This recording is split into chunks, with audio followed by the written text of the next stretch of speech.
Assalamualaikum warahmatullahi wabarakatuh.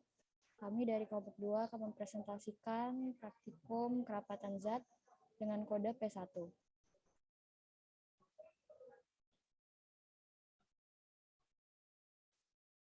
Kelompok 2 beranggotakan Rizky Umar Maulana dengan NIM 0821733008, Noval Nazir dengan NIM 0821733014, dan saya Nasya Salsabila dengan NIM 0821733015.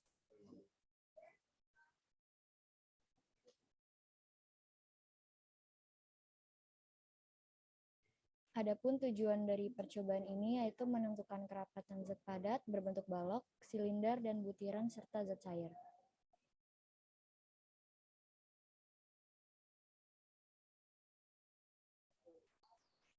Kemudian dasar teori dari praktikum ini. Pengertian dari massa jenis atau kerapatan adalah zat yang merupakan besaran karakteristik yang dimiliki oleh suatu zat tersebut. Kemudian tiap zat memiliki massa jenis yang berbeda dengan zat lainnya.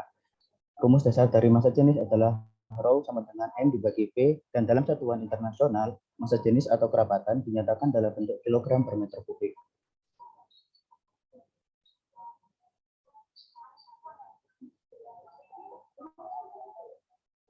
Kemudian kerapatan zat dibagi berdasarkan bentuk zat tersebut. Yang pertama adalah kerapatan zat padat yang terdiri dari balok dan silinder.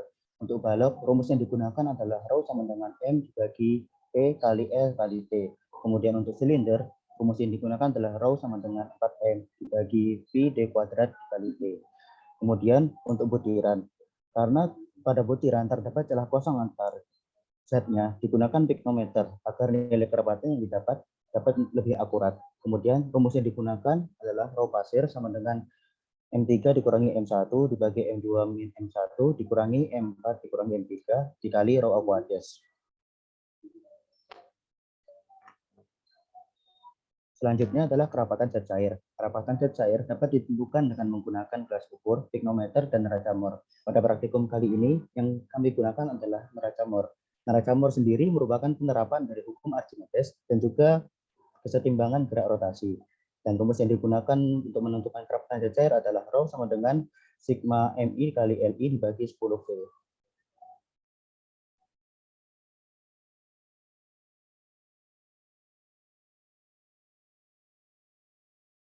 Alat-alat yang digunakan dalam praktikum ini ada 5. Yang pertama adalah jangka sorong, kemudian mikrometer sekop, kemudian neraca torsi, piknometer, dan yang terakhir neraca Mohr.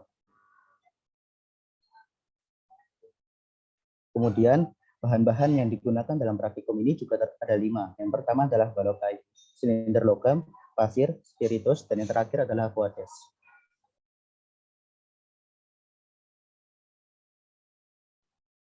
Untuk langkah kerjanya, yang pertama yaitu menentukan kerapatan balok kayu dan silinder logam.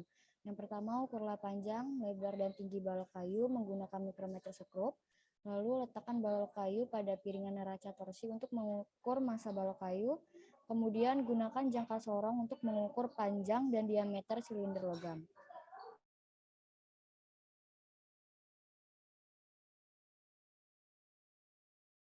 Selanjutnya untuk langkah kerja menentukan kerapatan pasir, yang pertama timbanglah piknometer bersih serta kering bersama tutupnya.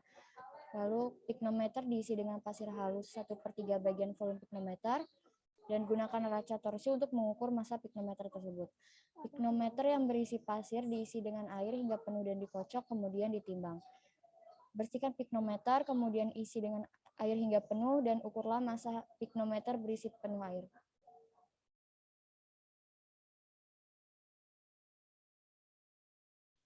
Langkah kerja untuk menentukan kerapatan zat cair, yang pertama neraca Mohr diatur setegak mungkin, lalu gantung benda celup pada ujung lengan neraca Mohr, aturlah neraca hingga setimbang dengan memutar sekrup C hingga jarum D berhimpit dengan E pada skala, lalu gelas ukur diisi dengan spiritus, celupkan seluruh bagian benda celup ke dalam gelas ukur, beban penunggang diletakkan pada lengan bergerigi dari neraca agar neraca dalam keadaan setimbang.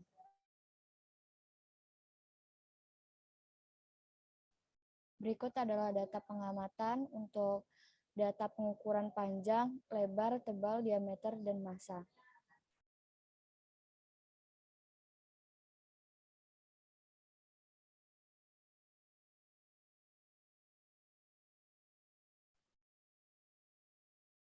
Ini adalah tabel data pengukuran kerapatan pasir.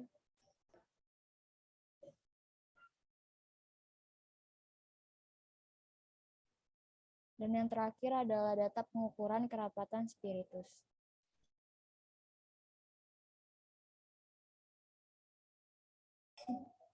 Setelah data-data pengamatan kami dapatkan, selanjutnya kami melakukan analisis data yang terdiri dari 5 langkah. Yang pertama adalah mencari kerapatan balok kayu.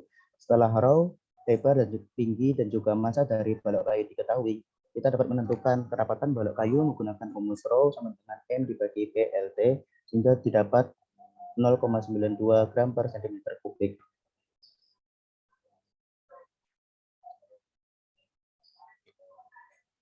Setelah itu, kita mencari delta rho dari balok kayu tersebut, sehingga rho balok kayu sebesar 0,92 plus minus 0,00739 gram per cm kubik. Langkah kedua adalah menentukan kerapatan dari silinder logam. Setelah mengetahui tinggi, diameter, dan juga massa dari silinder logam yang ingin dicari, kami dapat menentukan kerapatan dari silinder logam tersebut menggunakan rumus Raw sama dengan 4M dibagi Pi D kuadrat dikali P, dan didapat hasil 8,35 gram per cm kubik.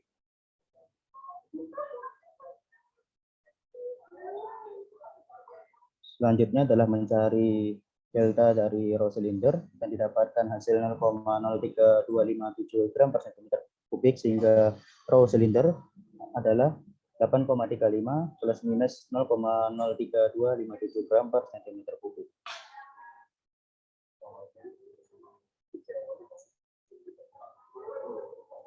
Kemudian langkah ketiga adalah mencari kerapatan dari pasir, di mana diketahui bahwa raw aqueous besar 1 kg per liter atau 1 gram per cm kubik, sehingga dapat dicari raw pasir dengan menggunakan rumus raw sama dengan M3 kurangi M1 dibagi M2 min M1 dikurangi M4 kurangi M3 dikali raw aqueous, dan didapatkan hasil raw pasir sebesar 2,2 gram per cm kubik. Selanjutnya dicari delta dari raw pasir tersebut, dan didapatkan hasil 0,02 gram per cm kubik, sehingga raw dari pasir sebesar 2,2 plus minus 0,02 gram per cm kubik.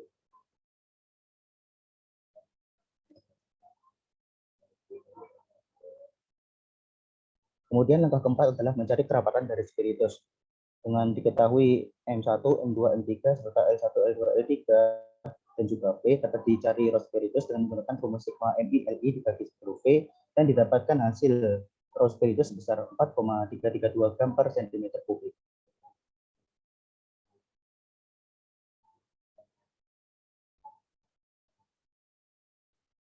Selanjutnya adalah mencari delta rho dari spiritus tersebut, dan didapatkan hasilnya sebesar 1,36 gram per cm kubik, sehingga rho dari spiritus sebesar 4,332 plus minus 1,36 gram per cm kubik. Kemudian langkah terakhir atau langkah kelima adalah mencari persentase kesalahan. Pada balok kayu, literatur sebesar 0,48, sehingga persen kesalahan dari kerapatan balok kayu sebesar 91,6%.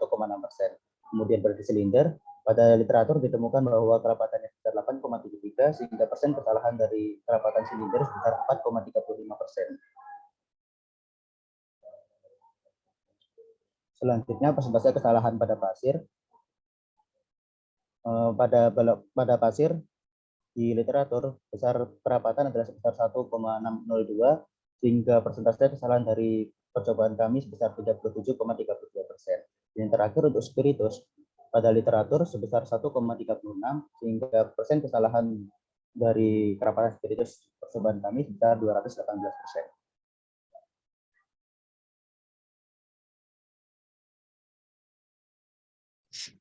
Baik, kali ini pembahasan dari praktikum kami. Praktikum kali ini memiliki tujuan untuk menentukan kerapatan zat atau massa jenis zat.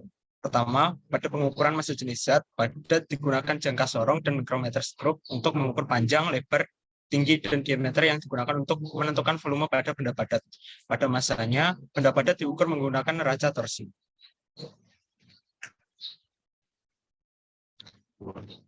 Kedua, piknometer digunakan untuk menentukan jenis bentuk butiran seperti pasir. Benda-benda butir pengukuran menggunakan perhitungan volume dan penimbangan massa tidak memiliki nilai yang akurat pengukuran sehingga kerapatan zat benda putih dihitung menggunakan piknometer. Pada prinsip kerjanya, piknometer membandingkan massa zat dan volume zat dengan cara menimbang piknometer kosong, piknometer berisi penuh air, piknometer 13 bagian, dan piknometer berisi pasir dan dipenuhi dengan aqueous. Pengukuran ini juga dihitung dengan tutupnya.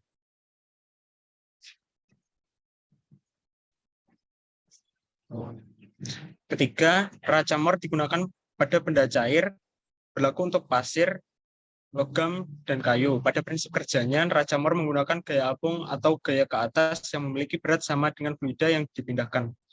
Prinsip racamor adalah sama seperti hukum Archimedes dan kesetimbangan gerak rotasi massa. Pada praktikum hukum ini, kesalahan-kesalahan dapat terjadi yang disebabkan oleh berbagai hal. Contohnya dalam perhitungan kerapatan zat benda cair, racamor yang digunakan belum tentu tepat dan seimbang, dan alat ukur yang telah digunakan untuk berbagai bahan sehingga dapat merubah hasil percobaan. Untuk kesimpulannya didapat rho balok kayu 0,92 plus minus 0,00739 gram per cm kubik dengan persentase kesalahan 91,6%, terus silinder 0,35 plus minus 0,03257 gram per cm kubik dengan persentase kesalahan 4,35%.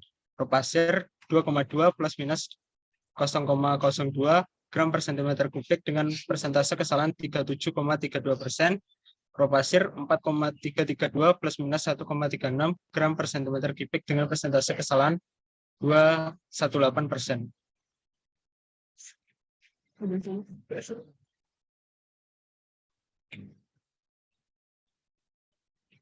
Berikut adalah daftar Mustafa.